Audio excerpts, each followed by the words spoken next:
Hi friends, நம்ம இன்றைக்கி என்ன பார்க்க போகிறோம்னா உப்பு கறி எப்படி செய்யணும்னு பார்க்க போகிறோம். அதுக்கு ஃபஸ்ட்டு கடாயில் கொஞ்சம் எண்ணெய் ஊற்றிக்குங்க. அப்புறம் சோம்பு கொஞ்சம் போட்டுக்குங்க. சோம்பு பொரிஞ்சதுக்கப்புறம் கருவேப்பிலை கொஞ்சம் போட்டுக்குங்க.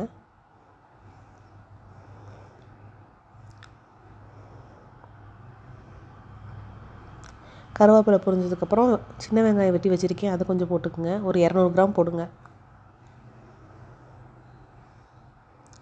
வெங்காயத்தை நல்லா வதக்குங்க, எண்ணெயிலே வதக்குங்க.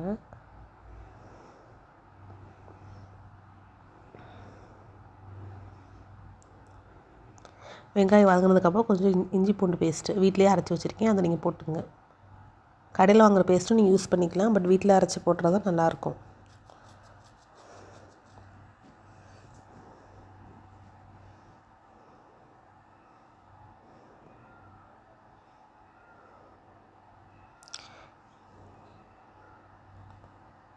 இஞ்சி பூண்டு பச்சை வாசம் போனதுக்கப்புறம் ஒரு வரமிளகா, ஒரு 20 வரமிளகா கிள்ளி வச்சுருக்கேன், அதை எடுத்து போட்டுக்குங்க.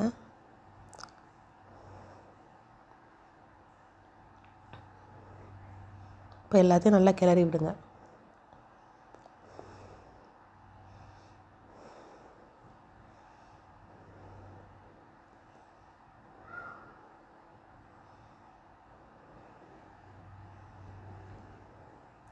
எல்லாம் வதங்கினதுக்கப்புறம் 1 கிலோ சிக்கனை மஞ்சத்தூள் போட்டு அலசி வச்சுருக்கேன், அதை எடுத்து போடுங்க.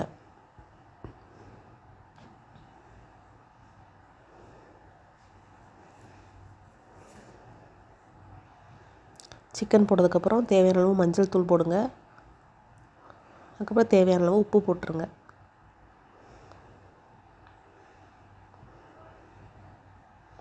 போட்டு நல்லா கிண்டி விடுங்க.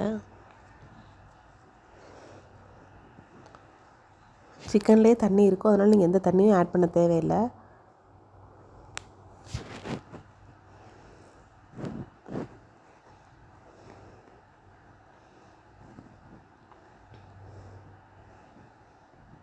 நல்லா எல்லாம் சேர்ந்தது மாதிரி கிண்டி விடுங்க. பார்த்தீங்களா, சிக்கனில் எவ்வளோ தண்ணி வந்துடுச்சுன்னா எந்த தண்ணியுமே ஆட் பண்ணவே இல்லை.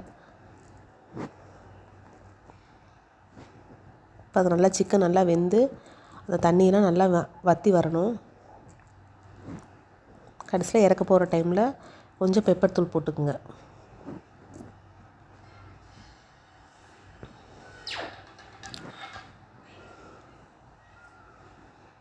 பெப்பர் தூள் போட்டு நல்லா கிண்டி விடுங்க அந்த சிக்கனோட சேர்த்து.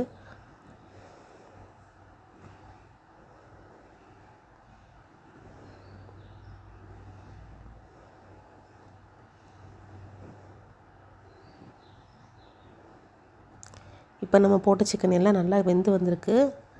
இந்த டைமில் அடுப்பை ஆஃப் பண்ணிவிட்டு எடுத்து சேவ் பண்ணி. வீடியோ பிடிச்சிருந்தால் லைக் பண்ணுங்கள், சப்ஸ்கிரைப் பண்ணுங்கள் ஃப்ரெண்ட்ஸ்.